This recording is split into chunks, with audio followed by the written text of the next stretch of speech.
Hello. Oh, Be respectful, guys. He can do what he wants.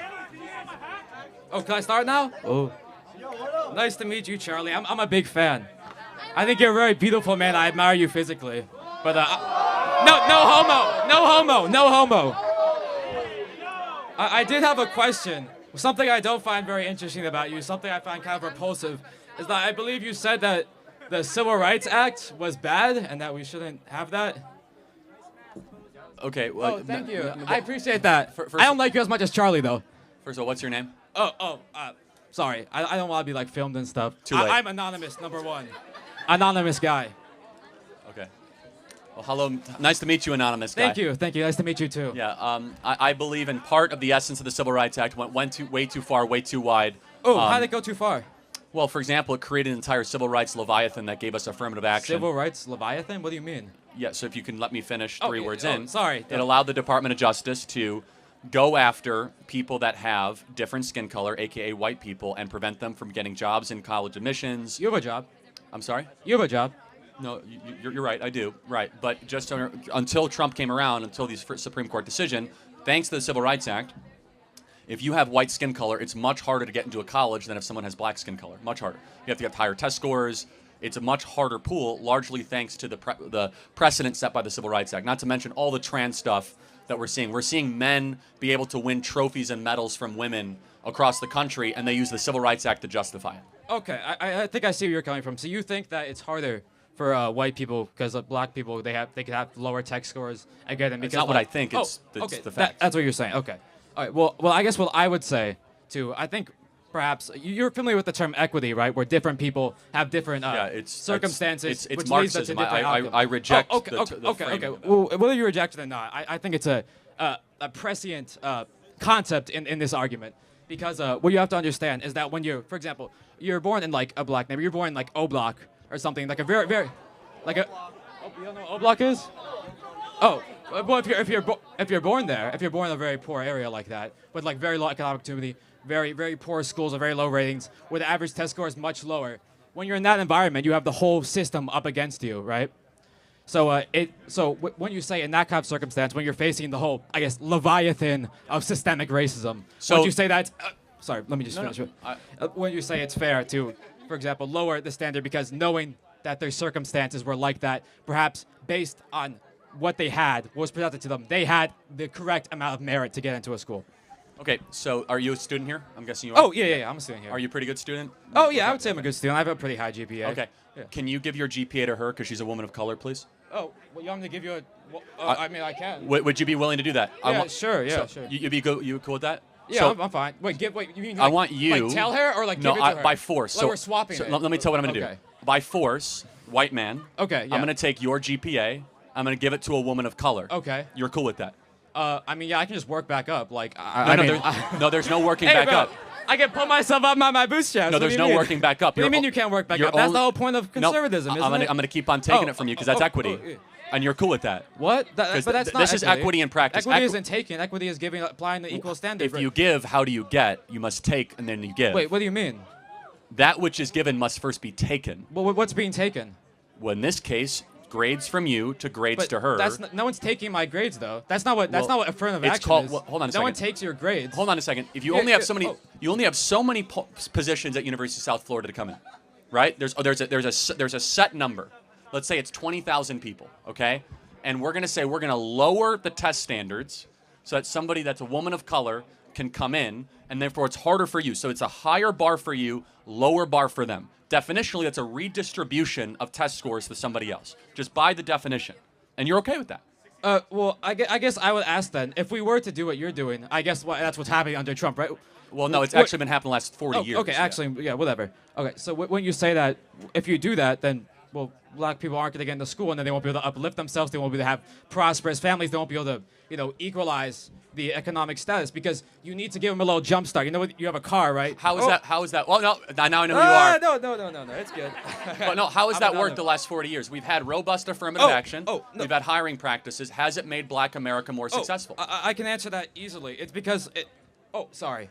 It's because sorry. What am I going for? Oh, I don't sorry. know. You're a funny guy. So what happened is, even after the Civil Rights Act, you know what I believe the term is massive resistance. It was a movement in after the Brown versus Board of Education in Virginia, where essentially the legislature, which was still white supremacist, which is still extremely racist, they decided that no, we're going to do everything that feasibly possible within our means to stop black people from going to white schools. You even see this in I believe it was the Little Rock Nine, right? Even after it was legalized at the state level, white supremacist mobs still mobilized to prevent it. So even if it de facto it's gone, de jure it still exists. Let me ask you a very simple question. Yeah, a term you keep on throwing around. Got you. What is racism? What is racism? Ooh, that's a very complicated question. But no, it's not. I mean, there's a simple answer, and then there's the highly theoretical answer. Give me the simple. The simple answer will essentially be because we have like different skin colors, that he's treated a different way than me. He has like a different upbringing than me. No. But what is racism in practice? It's discrimination. Based on the color of the skin. Based on the color of the skin, yeah. Got it, thank you. So isn't it racist then to penalize white people to come into college or to get jobs based on the color of their skin? Well, no. Wouldn't that be racist?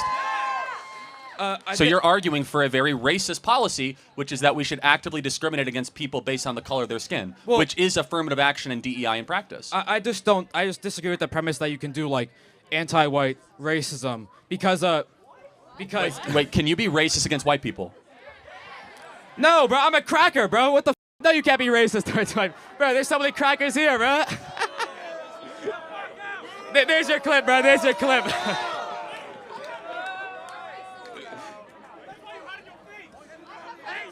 Well, what are you gonna do political violence to me, bro? Like, why are you saying that to me? You're making me scared. Okay. So let me tell you what we believe, because you tell us what you believe. Okay. Your worldview is indistinguishable from the KKK. That you want to organize the world based on skin color. We want to organize the world based on merit and character, based on how hard you work, what you bring to the table. I believe it's destructive and wrong to say that people are going to be organized or have their future set based on the color of their skin. I think it's tribalistic. I think it is divisive, and I think it hurts the excellence of a country. You asked a question, well, how are we going to help other communities? You know how you help other communities?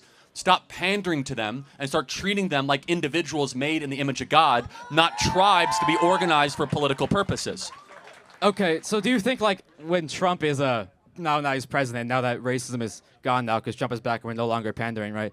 Do you think that the conditions of black people do you think O Block is going to become like a much nicer place? Do you think that these very downturned sort of black neighborhoods that have been sort of left behind, do you think they're going to become revitalized now? Is that what you think is going to happen? Yeah, they'll do better for sure. You think they're going to do better? Now that we've stopped helping them, they're going to do better. Well, see, that's an interesting thing. Because that seems like contradictory to me, just on basic logic. Well, actually, black Americans under Donald Trump in the first term saw the greatest economic renaissance that they saw since the 1950s. You don't think highest that's due to wage Obama, increases, lowest unemployment, revitalization, amazing investment in their communities, opportunity zones. But that's when we had affirmative action. So wouldn't that be bad? Well, again, we actually got rid of affirmative action now. But it's going to do that was even better. now, but I'm talking about before. Those are unrelated things, though, just to be perfectly clear. They don't seem unrelated to me. Well, affirmative action policies addressing racism. They seem affirmative action is, again... So, I'm sorry, I don't mean to interrupt you. No, you are. That's okay. I'm sorry. Affirmative action is largely federal government hiring practices and the adjacent institutions. I think that all communities will do even better when we stop living under the soft bigotry of low expectations. Inherent in your argument is that we have to pander to certain communities based on the color of their skin because they can't do as well as white people. I reject the premise. I think that we should try to say, I don't care about the color of your skin. I care about what you bring to the table. And stop pandering to people based on special criteria, points, and acceptance to college, saying that we're going to make it easier for one group and harder for another group. I don't think it's pandering, though. I think it's understanding. Okay, but let me... Do you think that circumstances and working based on that? Do you think that we should have black-only dormitories in America? No, why would I want that? Okay, well, there's hundreds of schools that have those, actually. What do you mean black only? Like, they're not, white people are not allowed in at white all. people are not allowed White people, yeah, that's why I said white people are not allowed Correct. We have black-only graduation ceremonies across the country. Well, those are from well, I believe those are most likely at like HBCUs, right? No, like the University of Michigan has Michigan one, has an Yale all-black has dormitory? one, Harvard has one. So we're agreeing that that is wrong. That is the furthest extension of hyper race obsession. So you could choose one or the other. You can be race obsessed or merit obsessed.